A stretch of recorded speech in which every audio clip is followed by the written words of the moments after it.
Hey, Matt and Sammer. Hey, Jen. Hey, Jen. What are you listening to this week?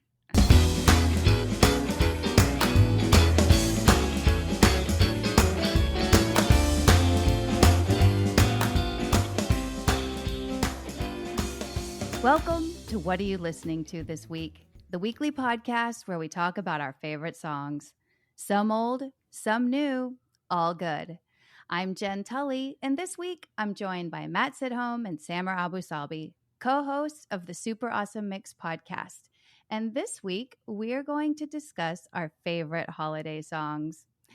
This will be the last episode of the year, but keep an eye out for some bonus content and encore presentations of some of our favorite episodes from 2022 until we're back with all new episodes on January 9th.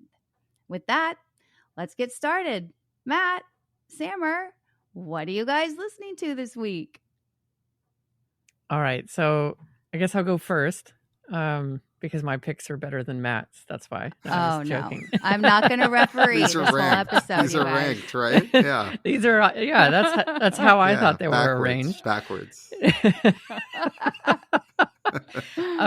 Okay, so I went with two movies as like, the songs I picked from movies. So the first one is What's This?, which is done by Danny Elfman, and it is from the Nightmare Before Christmas movie, which honestly is one of my all-time favorite holiday movies because you get to watch it right in October, right as like fall is kind of kicking in, and that's your Halloween movie, and then you get to watch it again as you go into the November, and December time as like a Christmas movie. So it really is like, bang for your buck there in terms of one movie that does it all. But the other reason I love this song and, this movie in particular is because I think it was one of the first CDs that I owned. It might have been like CD number 2 or 3. Oh. And I listened to it all the time. Like I would put it on and I just like listen to the music and sing along and dance along. And I would try to do like the, all the action of what Jack Skellington would be doing and everything in my room. I was 23 at the time, by the way. That sounds right. That's the part I was waiting for. That tracks. And yes, I just have always loved it. And so I thought this was a great little Christmas song, and one that I love to listen to. And it always brings me back to this time of year every time I think of this movie and this song. Yeah, this is a good one. And I can't believe when I was looking at the release date for Nightmare Before Christmas, it came out in 1993. I'm like, oh, What? Man, that means next year we're talking about a 30th anniversary. Ouch. Oh, my goodness. That's wild. In my head, it's like in the early 2000s. But now that you say that makes no sense because it definitely was like in the 90s. But wow, 30 years. That's 30 years. Intense. I've never seen it. Yeah. What? Wait, what? You're joking. I'm not joking. I realized listening to it, I'm trying to imagine the movie. Then I'm like, wait, now I know why I can't imagine it because I've never seen this movie. Yeah. You know what's funny too is I have a note on here. I'm like, I'm not going to need this. But I literally wrote a note that says, FYI, if you aren't familiar with the movie, this song is going to sound crazy. He talks about throwing snowballs instead of heads. And like, I'm like, right. You don't know what this is about. I think I generally know what it was about. But I don't think I ever got around to seeing this one. So maybe that's something I'll do during our holiday break. Okay, well, as someone who was forced to watch St. Elmo's Fire because of you two, I think you're going to have to watch Nightmare Before Christmas. Well. I was waiting for it to come up. I knew we were going to hear about it. We made you watch one movie, okay? And we never hear the end of it. But the list is long. Yeah, there's plenty of other movies that you have to watch. You had one for 2022. You just wait until we get into next year. All right. Well, my second pick is a movie that I also sincerely hope you have seen. This is the movie, of course, Home Alone. And the song specifically from the Home Alone soundtrack, Carol of the Bells, as performed by John Williams. And honestly, it's like another Christmas movie that I absolutely love. I have like a short list of maybe like 5 movies I like to watch every single year. as like, oh, cool, it's Christmas time, so I'm going to put these movies on. This one I don't ever really have to put on because it's on all the time. Like you can just turn on your TV and it's going to be playing somewhere. I also got into a really large debate at work several years ago on whether or not Home Alone 1 or Home Alone 2 was the better film. I was apparently in the really short group, the small group that said 2 was better than 1, but I'm open to hear your I'm ready getting some reactions. Is this like you've already that's the wrong answer. Yeah, is this a debate? Why? I've seen Home Alone 2 like once and I was like, this is not great. Like oh, it's so good. Yeah. No. It's Christmas time in New York. It's the best time of year here. It's like what I wait for every single year. I think you're just saying that because of the Donald Trump cameo. That's my suspicion. Okay. Oh, I know. I always forget about that. And I'm always rudely reminded that he had a 4-second cameo in it. No, they're both great movies. I might concede this one is obviously the original, and so it gets some points there. But the second one I remember just making me laugh like a whole lot because it's like double the pain. There's so much more pain in this one in the apartment. Which, by the way, having lived here now for several years, there's no way that people aren't like, hey, what's going on next door? Right? Like people are, like it's not empty like that all the time. There's always people walking on the street and someone's going to walk by and see a little kid throwing paint cans and bricks at these two dudes shouting at him. Like for sure the cops are coming. Like that does not go unnoticed, but not in the 90s. I mean, you could throw stuff at people and nobody cared back then. Sammer, it was a different time. Okay, this is what we tried to tell you about St. Elmo's fire, all right? It was a different time. All right. Stalking was a loosely defined term back then. Come on. You're right. Stalking was like you're right. consent, yeah. not big messaging that we were taught. Come on. Here's what gets me about Home Alone 2 is how does this happen again? Right? Like I have children, right? Like, okay. Like I could see us maybe forgetting to scoop one up. Like, oh, I thought you were supposed to pick them up. Okay, it happens like once. But like to leave them for like multiple days at a time for a second time. Like I've always wondered what Kevin is like as an adult because he's either severely he's in therapy. Yeah, he's either severely traumatized or he's like a Navy SEAL. Because it's like, what can't he do? He had this survival instinct like instilled in him early on. So I think it's one of those two extremes though. Well, hey, I think they're almost up to like Home Alone 37, so you might actually be able to get that answer. I want to see it. I want to see it in real time. Yeah, you want to see it. But no, Carol of the Bells is my favorite like Christmas song I think ever. I love it. It's a beautiful song. It's funny. I've always known it had words, but this is the first time that I recognize that it has words because really all my brain hears is like the dun dun dun dun dun. Like I'm not actually paying attention that they're singing along to it. So it was kind of fun to look at the lyrics for the first time ever. But it's great. I can listen to it in any format and any instrument playing it, and I'm always going to love it. So that's why this was my second pick. Yeah, this is a great song. And you know what's interesting, too, is listening to this one straight after What's This? After the Jack Skellington song. I was like, you know what? This one sounds a little bit eerie as well. Like if you didn't know this was a Christmas song, it does sound a little bit like, with the bells, it sounds a little bit eerie, too. And just the way that it's sung. And then, when they start doing it in a round, I was like, this could be a little bit scary, too, if you didn't know. So again, you had this sort of underlying horror theme for your Christmas pick, Sammer. I do love horror films. So yeah, I'm like Jordan Peele over here. It's just like, it's kind of putting it in there ever so slightly. I like it. Well, what about you, Matt? What are you listening to this week in terms of Christmas songs? Yeah, so my first pick was Christmas Cookies by George Strait. It's a little Western swing action in there, so I thought, Jen, you'd appreciate that. Yes, I also had so much Western swing in my 2022. I figured what's one more, right? I like it. Yeah. I like it. No, this song came out in 1999. It was on an album called A Country Christmas 1999, back when they, do things like that and like put a date with a compilation album. But George Strait's had 3 Christmas albums. He finally released this one on a Christmas album he put out in 2021, but it was a 20-year-old song. Prior to that, it was just on this random album. But I just love it. I mean, I love Western swing. So I love that sound, and then I just think it's kind of a fun song. He seems to be having a good time. It's a good song to literally make Christmas cookies too. So yeah, hard not to listen to this one and have a smile on your face.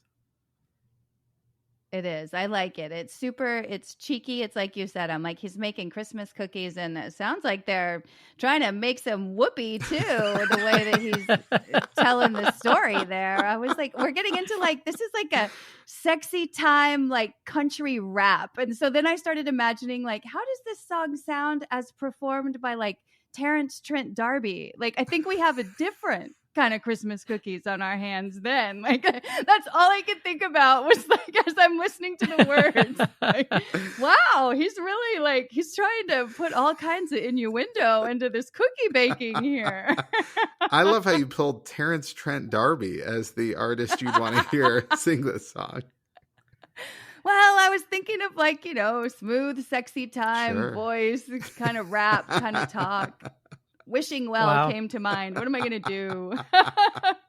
The more this is like probably the trap that everyone falls into with lyrics, but I just pulled them back up, and now I'm imagining that Christmas cookies is some kind of innuendo, and it really changes the mood of this song. This is a very sexual song. If you go into it with that, it's like we always talk about on our show is like everything is sex or drugs, basically. Like that's it. Right.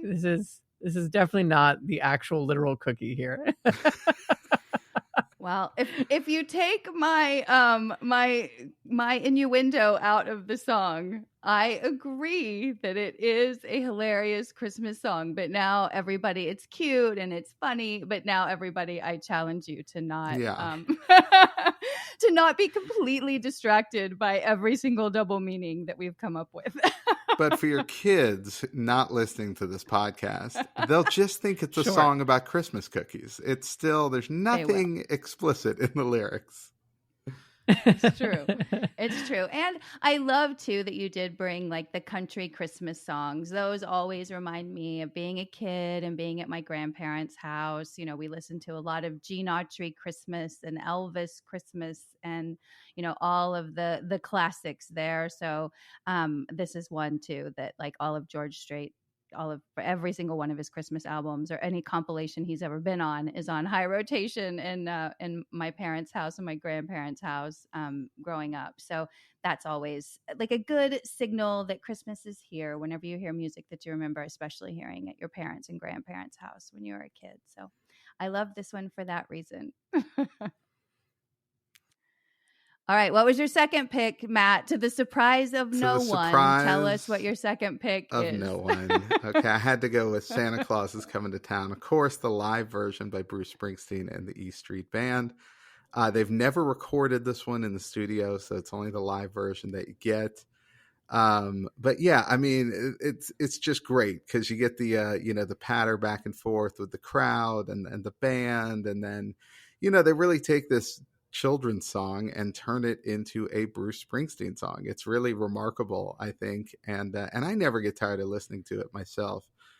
There's a lot of Christmas music that comes on, like when the radio stations switch to like all Christmas music, like November 1st. Mm-hmm. I tend to be out because I think there's a lot of Christmas songs that I don't really want to listen to, but this is definitely one. This and Christmas Cookies are two songs that I don't know how many times I've heard them, but I always kind of leave them on when they do come on. So, yeah. And of course, had to include The Boss. Come on.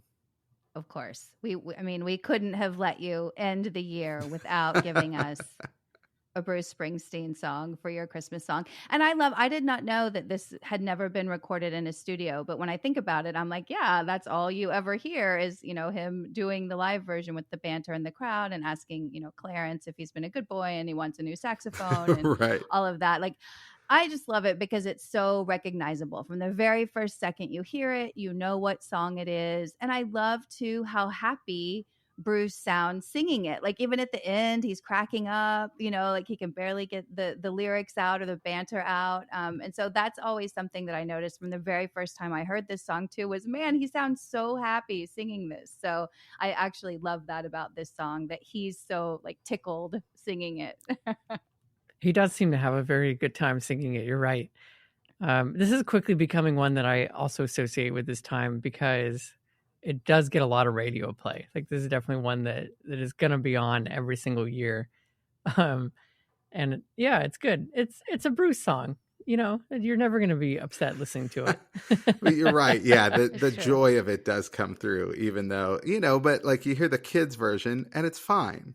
Right. But I don't think I want to hear the kids version. I really like the more rollicking kind of rock and roll version that we get here. So yeah, had to do it. Yeah, if I could only pick 2 Christmas songs, this is definitely the 2 that I would pick.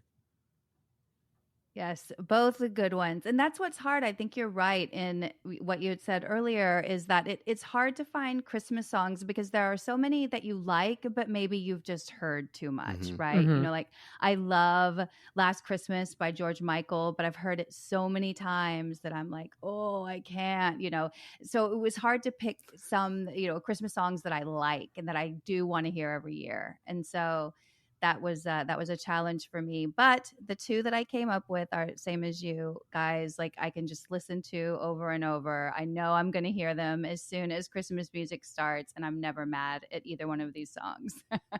So my first song is Christmas Time Is Here by the Vince Guaraldi Trio from Peanuts, from Charlie Brown. Now, I've always loved all of the Charlie Brown specials. Charlie Brown's been one of my favorites. I used to read the cartoon when I was little. I loved the specials as a kid. But I love, too, that this song immediately sets like time and place for me. When I was a kid, here we go. I'm going back to the old days again, Sammer. You can always count on like a good old days convo when you have Matt and I both here. But back when there were only 3 television networks to speak of, like that's how you knew that Christmas season was, or holiday season even, was officially here, right? You got Charlie Brown Thanksgiving, and you got, first you got It's a Great Pumpkin Charlie Brown, where they wait in the pumpkin patch all night. Then it went to Charlie Brown Thanksgiving. Then when it finally got to Charlie Brown Christmas, you knew like school's almost out. Christmas is almost here. So anytime I hear any of the Vince Guaraldi Trio Christmas songs, for me, it just is sort of like the signaling of a holiday time is here. School's almost out. It's almost time to open presents, and it's Christmas time. And so I love, love, love. This is what will always be some of my favorite Christmas music, is any of the Vince Guaraldi Trio Christmas songs. I find when I listen to this one, I'm like just instantly calmed and settled. Yes. The song in particular, there's just something, and I don't know if it's the song, if it's what you're saying, there's the association with this time of year. Maybe it's both of these things, but like from the first 2 seconds of playing this, I just like want to take like a deep breath and just settle and like calm, just feel a little bit calmer. So I really love this song, and I didn't know that they specifically made it for this special. So that's really cool. Because again, that was back before my day, Right. Well, it was back before my day too. It came out in 1965. So slow your roll there before you. I was not born in 1965, dear listeners. Well, but to Jen's point, like it was such a major like event the night that they were going to show A Charlie Brown Christmas, because before all the streaming and whatnot, it's like it was going to be on Tuesday night at 7, and that's it until next year. Yep. So that's the thing I thought about too, is just watching this, but also, really making the effort to like be in front of the TV when it started. Totally. It's that this one always sort of kicks off the holiday season for me. So I love this song. And my second pick was Rockin' Around the Christmas Tree by Brenda Lee. So there are lots of newer versions of the song that have been recorded, but I love this one. And it was originally recorded in 1958, and I think Brenda Lee was like 13 or something when she originally recorded this song. She was young. And then I think it finally caught on a couple years later and charted. maybe when she was like 15 or 16. But I love this version, and I don't know why. Like, people are always, I think Casey Musgraves released a version, and I like her a lot. And people are like, oh, listen to her version. And it's good. But I always go back to the Brenda Lee version of this song. And again, I don't know. So, I think so much of holiday time is associated with our memories. And so maybe that's why I go back to this. This was one of my mom's favorite Christmas songs. She loved this song, and she loved this particular version. But yeah, I feel like the other thing too is that this song is instantly recognizable, right? As soon as you hear the very beginning of it, you know what it is. Floyd Kramer, who's a great pianist, plays piano on this song as well. And I think that this one too is one of those songs that appears in so many holiday movies. I think it's also in Home Alone. It is, actually. Yeah. It is. And it's also on one of the compilations, one of the Christmas country Christmas compilations that Christmas Cookies appears on. I was like, oh, my song's on everybody's album. It all comes together. It all comes together. All comes together. But do you guys, of course, this Christmas song, but what are thoughts about this particular version? I was just going to plus one to, like, I literally wrote, I'm a huge fan of classic Christmas songs. I find it hard to get into newer artists singing them for some reason. Yeah. Like, that was one of the notes that I took. And it's the same thing. It's like, I don't know why, because I love like an artist and for their music, but then they'll cover a song like this and I'm like, it's just not doing it for me. I don't know why. So like every time Apple Music tries to put on a playlist of like contemporary Christmas song, I'm like, no, thank you. Like, put me back with like the crooners and like the, Motown versions of these. Because those are just always, have a special place in my heart. So definitely understand that point of view, but love this song. I would have put this on my list too. Had I gone like non-movie route, because it's a good one. Well, it's funny you say non-movie route, but I immediately thought of Home Alone when I heard that. Yeah.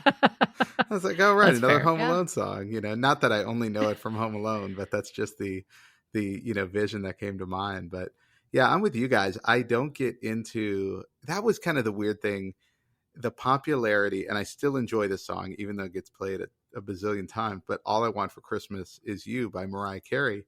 Like, that's the kind of modern Christmas song. And I say modern, it's probably 25 years old now, but that I think really works. But yeah, so often it'll be like such and such artist is coming out with a Christmas album of like originals or something. And I'll listen to it. I don't get into it at all. And I don't know what that is, but you're right. The original version here and a lot of that older stuff, I don't know why that plays better. Yeah, it makes me wonder if in like 30 or 40 years that generation will play like the Musgraves, versions. And if Little Nas X ever does a Christmas album, who knows? I'll be like, put on the classics. Oh, I love that. I can hear it now. Honey, put on the Little Nas X while we light the tree. You heard it here first, everyone. Yeah, I do wonder if that is what will happen, or these will just forever be played. I mean, because 1958, for us to still be listening to it, and get radio time and talking about it, and everyone's familiar with it, it's pretty remarkable. That is truly remarkable. There's not many other songs that do that, decade after decade. It's true. And I think, I think it's for the very reason that we spoke about. Like, it's so many memories are tied up with these songs, and even when we pass them down to our kids or, the next generation, they're going to remember them fondly, I think, the same way that we do because of the association with parents and grandparents and things like that. So I hope that's the case. I mean, there's plenty of room for Lil Nas X does Christmas, but I hope that we also don't forget some of the old standards that we've talked about here today, because some of them are really great and I want them to stay around for another 50, 60 years. Well, thank you guys so much for sharing what you're listening to this week, and thank you for such an amazing 2022. Listeners, we'll be back in January with all new episodes of What Are You Listening To? Super Awesome Mix, and a new show called Super Awesome You, hosted by Sammer. Last but not least, if you haven't already, be sure to follow and download What Are You Listening To? And to keep track of all things Super Awesome Mix, follow us on Instagram at Super Awesome Mix. And please join me again in 2023 to find your new favorite song.